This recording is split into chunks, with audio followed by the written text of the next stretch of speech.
I'm Joyce. And I'm Adriel. And we are Divinely Guided. Yes, and we did not see you last week. We hope you had a great New Year. Did you enjoy your New Year celebration? I had a good time on New Year. On New Year's Eve. On New Year's Day, I don't think I did anything. Yeah, I think we all kind of just chilled all day. Yeah. I don't even remember that day, really. We didn't do anything special. We didn't do anything special. We ate a little bit, chilled out a whole lot. Yeah. But anyway, and we have gone through the snow that wasn't. Yep. Yeah, in our area there was no snow. Of course, I wasn't in town anyway. Y'all had flurries? Yeah, for a little bit there were flurries, like literally just a few minutes. Oh, okay. I saw them. I was like, it's flurrying. Oh, okay. Well, I was in Savannah, and of course there was, it was a little cooler than usual, but of course there were no weather issues, other than just a little bit colder.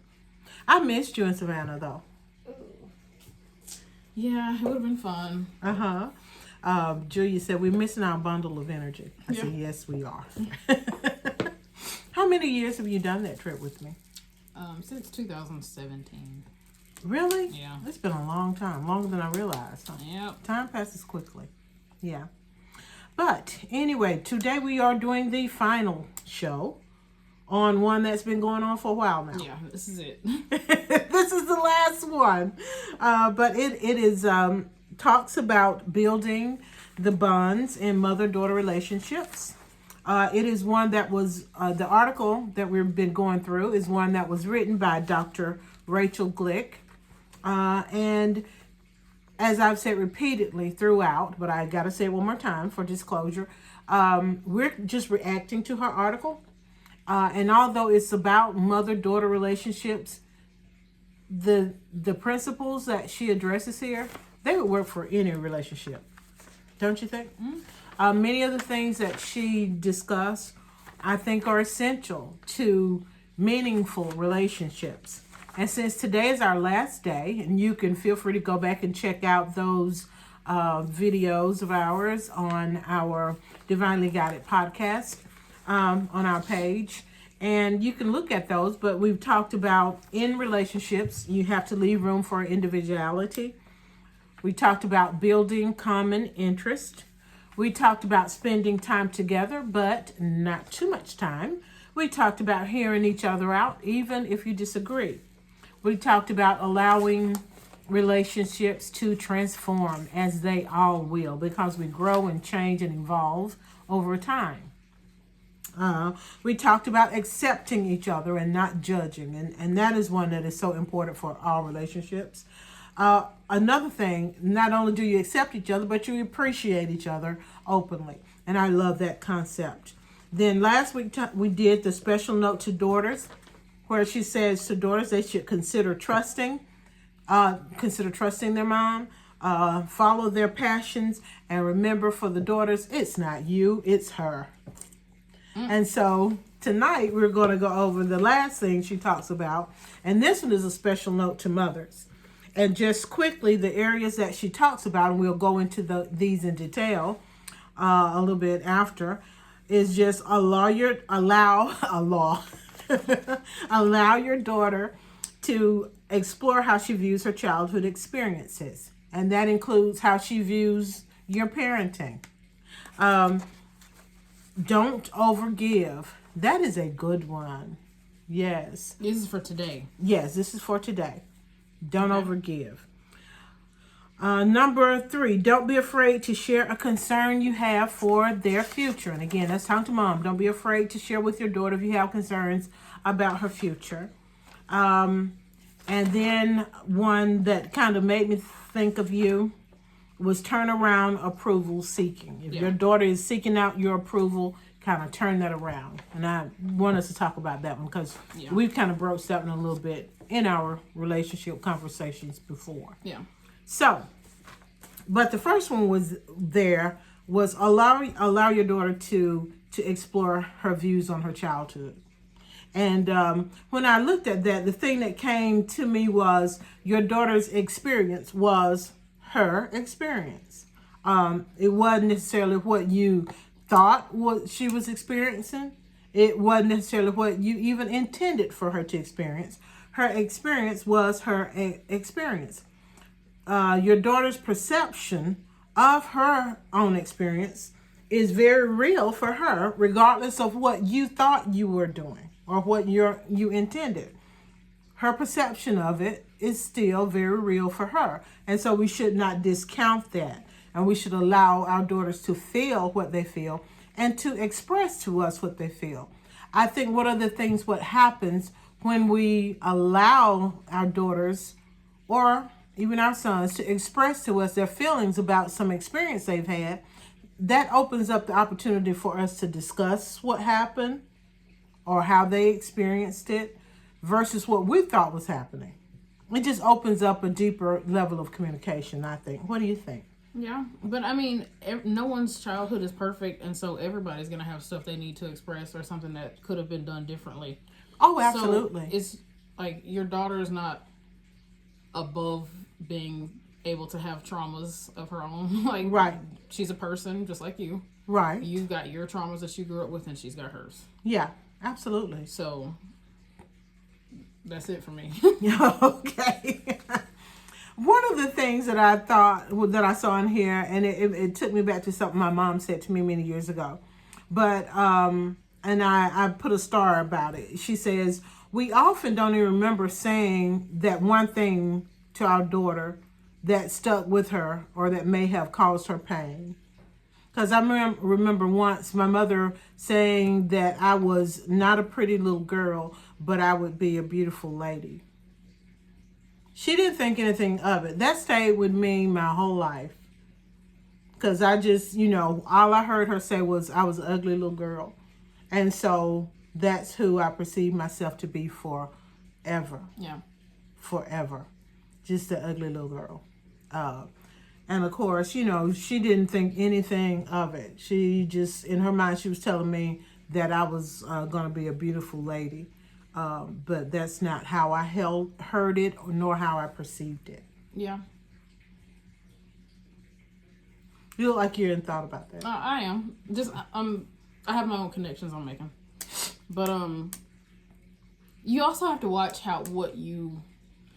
this might sound crazy. From my experience, you have to watch the things that you're constantly praising about your child too. Mm-hmm. For me, I'll say it was being, one of them was being thin. Mm-hmm. And so I feel like as I got older and I was less thin, I feel like it had a negative effect. You guys didn't mean anything by that. Right, no. But in my head, if I wasn't still that thin, that was a problem. And so I feel like that is a root of some issues there for me. Really? Yeah. Okay. But no one ever meant anything by that. And I understand Absolutely. that, I'm not judging anybody who ever said, oh, you're just so thin. It was thin this and thin that.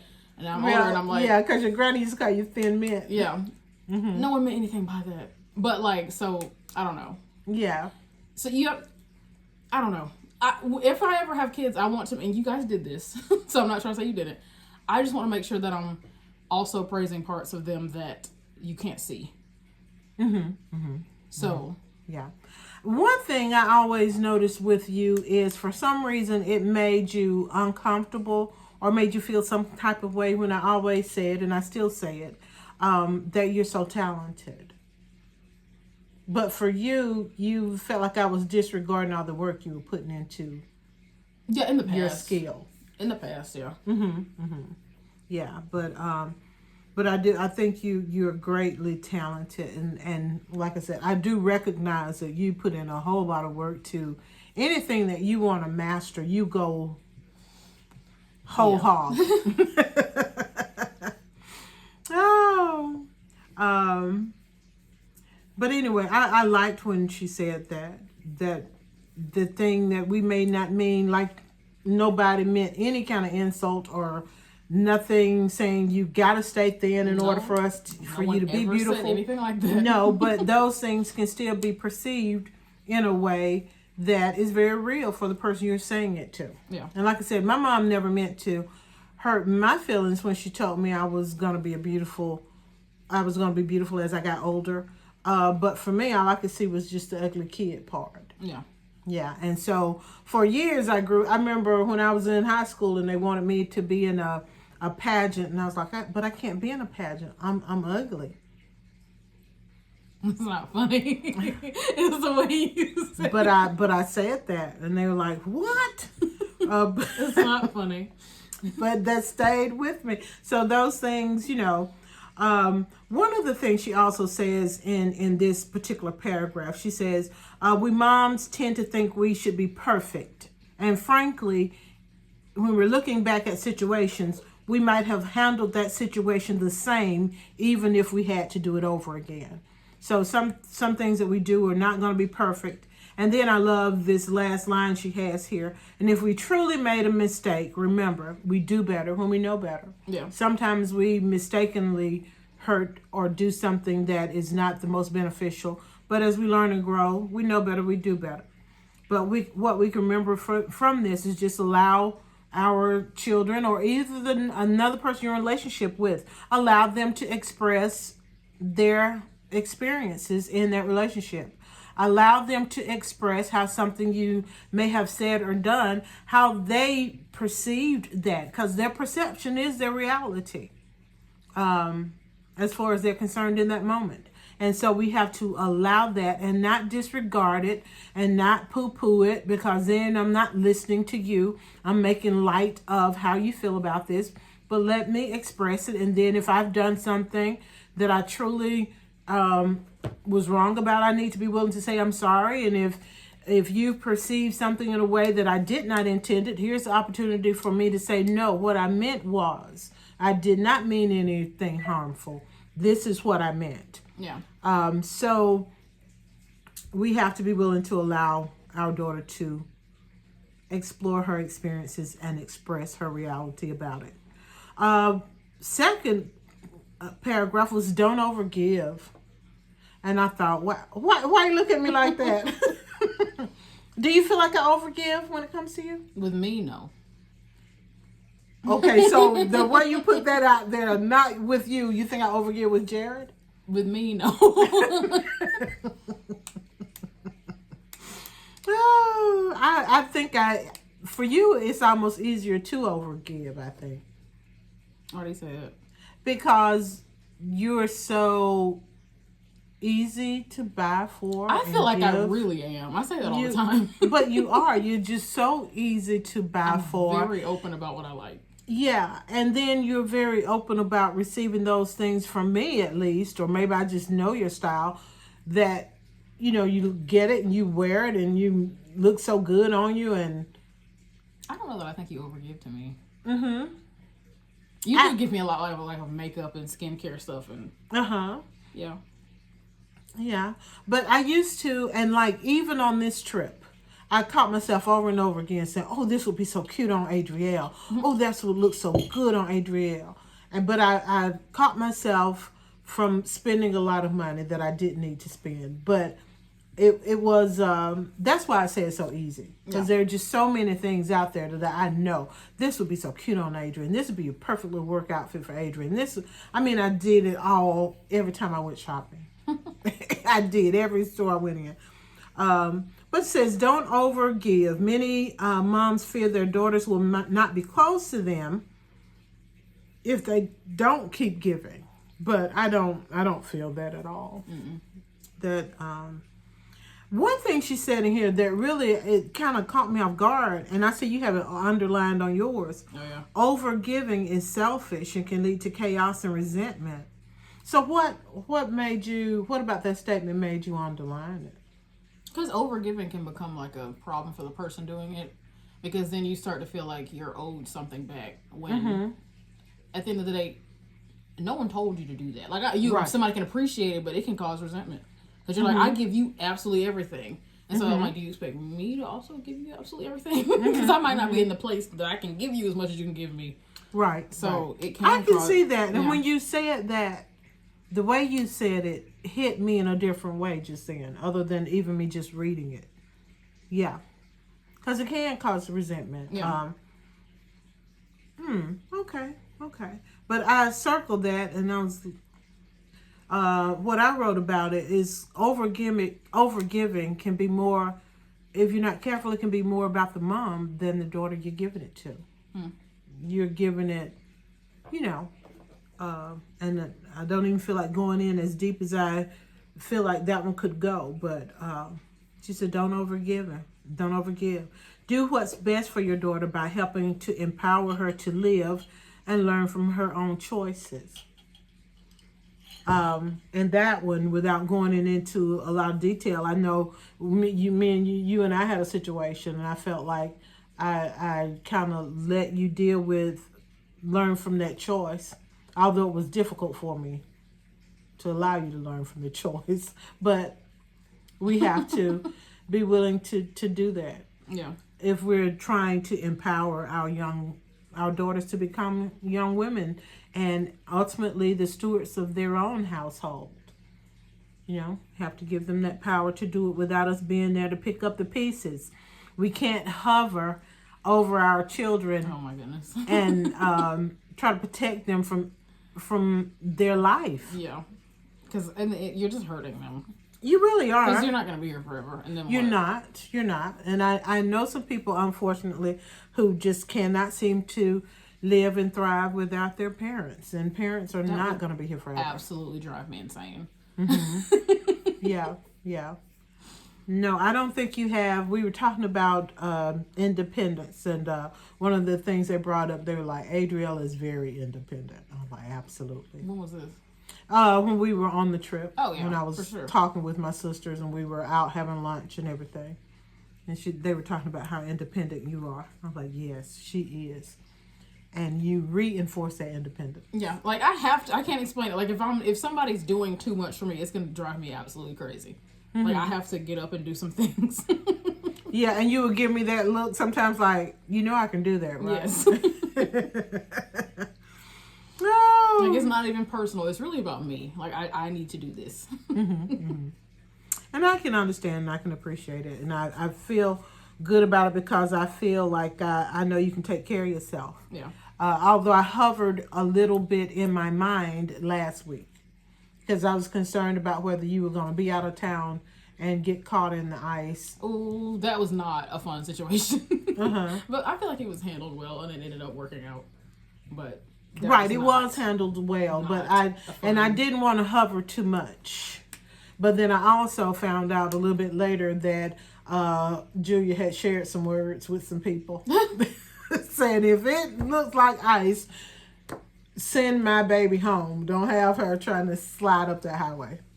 So anyway, fortunately it all worked out well. It did. Another thing she says in special notes from others is don't be afraid to share a concern you have for their future. So if, a lot of times with moms, we don't want to, trying to establish boundaries and give them their room and let them make their choices. But we should still, as their mom, like you would be with even a best friend, not be afraid to share concerns. Now, they don't have to take your concern or they don't have to act on that. But you shouldn't be afraid to share genuine concerns for someone's future. But she also says, pick your topics carefully and be sparing with advice or guidance. My leg. What's wrong with Just the leg? Leg day is still hurting. Leg day was 3 days ago, and it still hurts. 3 days? You must have done a lot of leg It was work. horrendous. It was 35 minutes of jumping up and down and all that kind of stuff, and squats. It was horrendous. So it's going to be a while. Oh, okay. So yeah, she's basically saying we have to find that sweet spot. Be willing to share concerns, but do so sparingly with your advice and guidance. I don't, like I've said to my sisters, we don't have to always give our opinion on our young adults. You don't always have to share your opinion. It's just that, your opinion. So we have to allow our daughters to create their own life. Yeah. And live with it. And we have to be willing to believe in them that they will make good choices. And when this kind of goes back to something, once again, my sisters and I got a chance to talk a lot while we were spending the extended weekend together. And one of the things we talked about was those things that we pour into our children, they come back out. Yeah. So you have to realize I have poured in all of the love, the guidance, the spirituality, the the reverence and love for God and mankind. I've put that in them.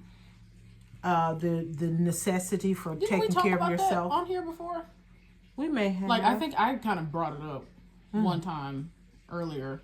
And you may have, because a lot of the things have kind of overlapped. But we were talking about that. You just have to trust those things are in there. Yeah. And they will eventually come back up. And unfortunately, one of the things we also talked about this weekend with my sisters was, unfortunately, so many times we put our biases and our prejudice and our hatred, that stuff gets put into your children, and those things come back out as well. Yeah. So just a word of caution.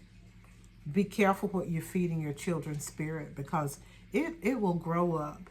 It is in there just waiting to take root. Yeah. And unfortunately, when it comes to a lot of that hatred and prejudice and bias, it's like kudzu. You can't really control it when it starts to come back out and come back up. And then it spews over into areas of your life that you never would have intended. So, do your own thing, but I wouldn't teach my children hatred and prejudice and intolerance, because that very prejudice and hatred and intolerance that you taught them towards somebody else may very well be turned on you, because you just, when it grows up, you can't control it. Okay. But anyway, so did you have anything else you wanted to say about concern, being willing to share concern for their future, but be sparing with advice? I don't think so. And then the final paragraph is on this back side here, is turn around approval seeking.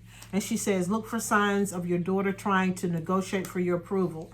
While it's normal, we want our daughters to know we love them unconditionally and to empower them to embrace the woman that they are. So approval seeking is normal, but at the same time, we should want our daughters to realize that I love you unconditionally, and you don't have to seek my approval for me to love you. I've loved you from the moment I saw your little face or I felt you move. There's nothing, you don't need my approval for my love. Still proud of you, still love you. And so she's drawing Magnus. And I know in one of our conversations, and I know it was on an earlier Divinely Guided, you mentioned wanting my approval. Yeah. With things, and I told you don't need my approval. You're good, always. But I know that is, I shouldn't dismiss that for you. But I do want you to realize that because you even said something like, I don't think I could buy a house if you didn't approve of it. Yeah. But I don't want you to feel like you need my approval to buy a house or a car or to date a guy, or you need to be satisfied yourself. Yeah, and I'm coming around with it. I feel like last year I made a lot of improvement with that, actually. Yeah. So, it's good to seek out advice when you want advice. But then it's also good to realize I can hear my mama's opinion and take on this, but still ultimately make a decision for myself. Yeah. Yeah. And so I'm glad. I want you to feel that freedom to be Adrielle. I love you just being you too.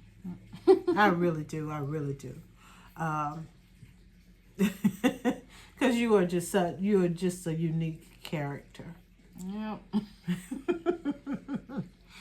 And again, I know you don't want me to minimize the work you put in, but you're so talented in so many areas. No comment? What is that lip gloss you have on? It's one of the Mary Kay. Which one is it? Evening Berry or Berry Delight? Evening Berry. Oh, okay. Well, very good. And then the last thing she says is assure your daughter that even if they make a mistake, and we all make mistakes, even if you make a mistake, we are still proud of them. And we know that they have in them everything they need to thrive. Yeah. So, And I indeed am proud of you, and I know without a doubt you have everything you need to thrive. And I will not hover over you, but I'm always here for you. Yeah.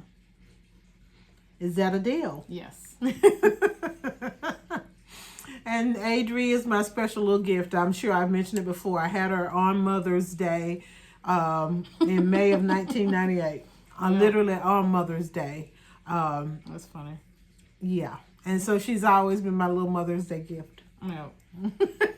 Why you say that's funny? Because it's just funny. Somebody said, "Oh, that's wonderful. You're gonna have because your due date was Mother's Day." Yeah. And they said, "Oh, wouldn't that be something if you actually have her on Mother's Day? Wouldn't that be wonderful?" And I was like, "Do you realize what's going on when you have a baby? Do you think that's a great Mother's Day?" Eventually. Eventually. And in true Adrielle fashion, I think at 12:01 a.m. May 10th, the day she was due, 12:01 a.m. my water broke. Yeah, you gotta be on time. Say this, and that's what she's been there. Oh, they're actually tears. Huh? That's funny. Oh, her tears. No, don't get the tears. Mess up your makeup job. It's so pretty today. That's funny. Yeah, but that was your announcement. I am here. Yes. Oh, but I had also gone into labor basically on Jared's due date too. It was supposed to be. But somebody told me, "Oh no, Joyce, of course you would have your kids on the day they're due. You're just that kind of by the book kind of personality." Yeah. Why are you shaking your head? You think I'm? Yeah. Oh. Yeah. Oh, goodness. But anyway, so that is the long exploration of that article. Yeah, that was a long article. And then we also just talked about it for so long. We did. But it's a long article. It's a long article, but it just had so much rich information that we could react to. Yeah. And I really enjoyed that. So we'll have to find another good topic that we want to explore. Oh, you're just so tickled you can hardly stand yourself. You're just over there trying to hold it in. Mm-hmm.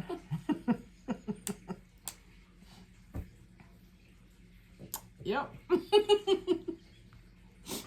But anyway, so we hope that you will put some thought into how you are building your relationships and how you are strengthening those bonds with family, with friends, with significant others. Relationships. What, just good cold water? Mm-hmm. That's delicious. Water is the best drink. Mm-hmm. That's it. Mm-hmm. I need to go get some water. That's one thing I did not do enough of while we were traveling this week. Is not drink enough water. When you're traveling, I feel like no one drinks enough water. Mm-hmm. The water stank. Huh? The water was stinking. Okay.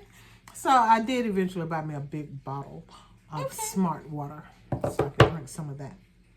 Okay. Mm-hmm. But anyway. Anyway. I digress. But anyway, I'll continue to build those relationships. They are a very rich source of life, enjoyment, enrichment for each of us. Yes. Yes. Anything else you want to add, Precious? I don't Magnus? think so. Magnus.